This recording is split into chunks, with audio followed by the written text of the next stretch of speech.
अस्सलाम वालेकुम, I hope you all are doing well. तो इस वीडियो में मैं बात करने वाला हूँ क्लास 10th और क्लास 12th के बच्चों के लिए, और क्लास 11th के बच्चों के लिए भी मेरे पास कुछ इंस्ट्रक्शंस है।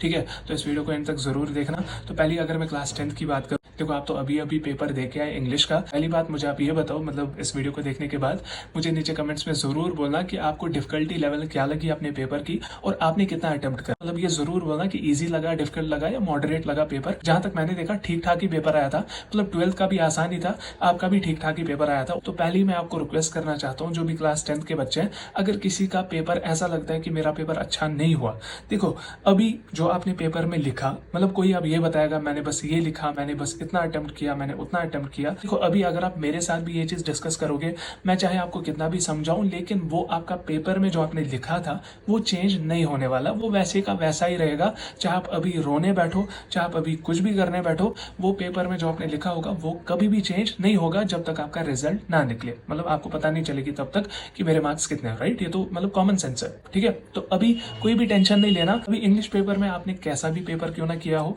मतलब चाहे आपने कितना भी अटेम्प्ट क्यों ना किया हो, उसको आप भूल जाओ, उसको एज ए पास्ट लेके भूल जाओ। बिकॉज अगर आप उसी पास्ट को याद करते रहे तो आपके आगे के 4 पेपर्स हैं, उन पे बहुत ही ज्यादा इंपैक्ट पड़ने वाला है। ठीक है, तो मेरी यही रिक्वेस्ट है, एक पेपर की वजह से अपने बाकी पेपर्स का स्कोर खराब ना करें। बिकॉज अगर एक पेपर में चलो आपके कितने भी मार्क्स आए, लेकिन बाकी पेपर्स में तो you can easily score more than 80 90, right? तो अगर उनमें अच्छा स्कोर हो जाए और इसमें चलो जितना भी स्कोर हो जाए, तो आप तो आराम से 400 पार कर पाओगे, 400 450 जिसका जो भी टारगेट हो।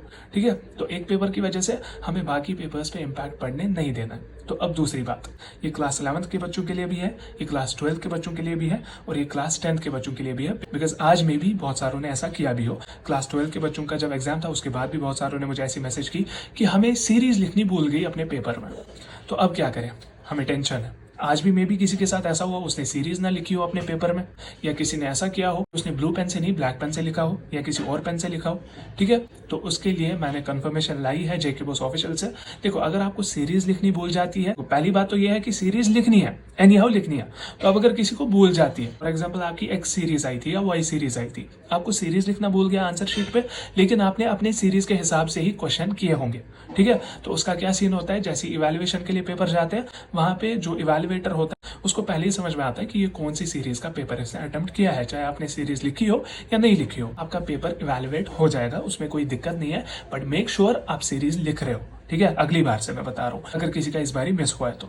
ठीक है, तो सेकंड चीज, अगर किसी ने ब्लैक पेन से लिखा है या किसी पेन से लिखा है, देखो उन्होंने तो ये बोला कि स्टूडेंट्स को वीडियो के थ्रू ये बताओ कि ब्लैक पेन वगैरह से नहीं लिखे, जो हमने इंस्ट्रक्शंस प्रोवाइड करे हैं। इवन मैंने भी उस पर वीडियो बनाई है, अगर आपको वो देखनी है आपको मैं डिस्क्रिप्शन में दे दूंगा। ठीक है, तो क्या है कि उन्होंने बोला वीडियो के थ्रू बच्चों को यही बताओ सिर्फ और सिर्फ ब्लू पेन यूज करें। और बहुत सारे बच्चों ने हाईलाइटर भी यूज किया यार, मतलब हालांकि मैंने बहुत बार बताया कि हमें वहां पे पेंट करने नहीं जाना है, हमें सिर्फ अंडरलाइन करना है, वो भी पेंसिल या जिस पेन से लिख रहे हो।